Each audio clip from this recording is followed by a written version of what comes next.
എപ്പിസോഡിൽ നമ്മളോട് അതിഥിയായി എത്തിച്ചേർന്ന് ഈ വർഷത്തെ കേരള സാഹിത്യ അക്കാദമി ജേതാവായ ശ്രീ നന്ദകുമാർ സാറാണ്. സർ, സ്വാഗതം. നമസ്കാരം. സർ, സാറിന്റെ നോവലിനാണല്ലോ ഇപ്രാവശ്യത്തെ കേരള സാഹിത്യ അക്കാദമി അവാർഡ് ലഭിച്ചത്. സർ എങ്ങനെയാണ് ഒരു എഴുത്തുകാരനായി മാറിയത്? നല്ലൊരു ചോദ്യമാണ് നിങ്ങൾ ചോദിച്ചത്. ഒരാൾ ഒരു എഴുത്തുകാരനാവുന്നത് അയാളുടെ സാഹചര്യം അനുസരിച്ചായിരിക്കും. അയാളുടെ ചുറ്റുപാട് അയാളുടെ എഴുത്തിനെ സ്വാധീനിക്കുന്നുണ്ട്. ഞാനൊരു എഴുത്തുകാരനായതിൽ പിന്നിൽ ഒരു വലിയൊരു കഥയുണ്ട്. സർ, ഒന്ന് വിശദീകരിക്കാമോ?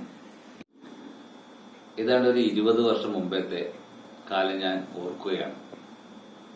ഞാനന്ന് ചെന്നൈയിൽ മൾട്ടിനാഷണൽ കമ്പനിയിൽ ജോലി ചെയ്യുകയായിരുന്നു.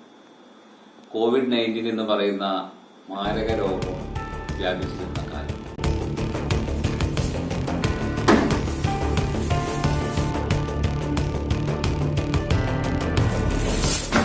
രോഗം സ്പ്രെഡായിക്കുമ്പോ താനായിട്ട് ബാഗ് തൂക്കി പോന്ന്? അല്ല സാർ, ഞാൻ വീട്ടിലേക്കോ നാട്ടിലേക്കോ ഇപ്പൊ പോണ്ട. 28 ദിവസം ഇവിടെ നിന്നാ മതി, ഭക്ഷണം ഇവിടെ കിട്ടും. മനസ്സിലായോ?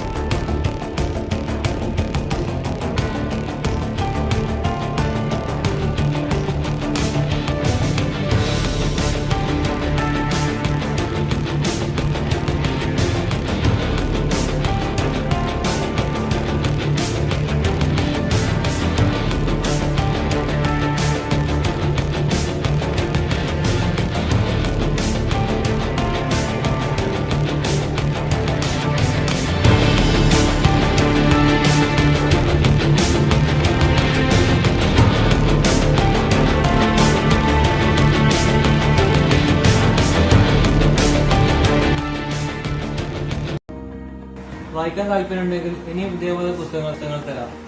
താങ്ക്സ്.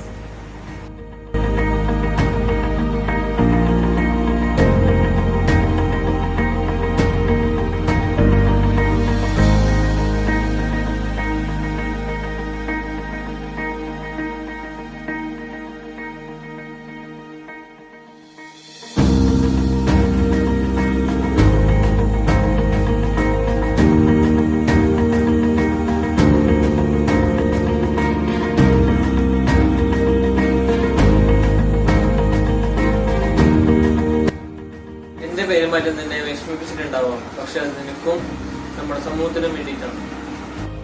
28 ദിവസമായി, താങ്കൾക്ക് ഇനി പോകാം. ഇന്ന് പുസ്തകം തന്നെ എനിക്കൊരു വലിയൊരു അനുഗ്രഹമായി. ആ 28 ദിവസങ്ങൾ എന്റെ മനസ്സിൽ ഇപ്പോഴും പച്ചവിരിച്ച് നിൽക്കുന്നുണ്ട്.